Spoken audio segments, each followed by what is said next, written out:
wallahi idan kun ga wasu mutanen da iyalansu ba za ku ɗauka musulmi ba ne su. Wannan duk wanda yake tafiya a cikin ku yana fita yana zuwa, ko ya je Dubai, ko ya je ko transit za ka sauka a Masar, wani zai je China, wani zai je kaza ko na abu. Wallahi idan ka ga wasu alhazanmu da matansu, kai ba za ka ce musulmi ba ne a ƙasashensu.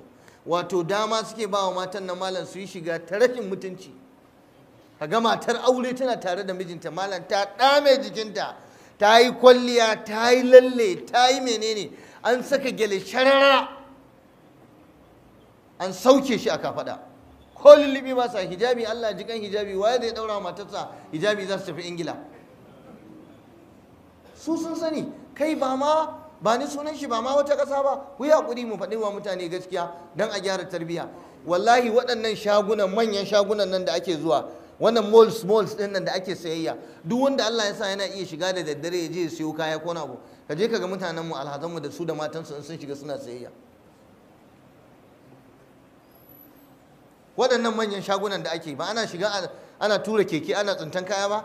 Na rantse da Allah, mutum zai fita da matarsa sai ta shaɓa wanka, ta ƙure a daka, ta cire hijabi, ta shafa duk abu na fitina, ya tafi da ita.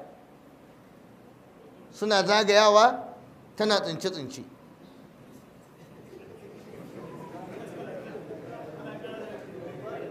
Ni ka san mamakin da nake yi, wai yanzu akwai wani mutum da ya isa ya zo wai ya ce wai zai nuna wa mutane wai matarsa.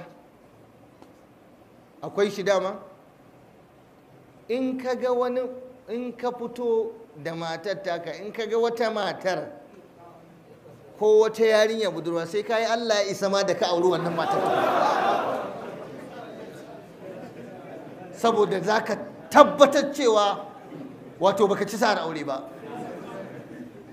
Ku koye matan ku rufa kanku asiri, ba wani wanda zai ce wai matarsa ta fita kowa, babu wannan.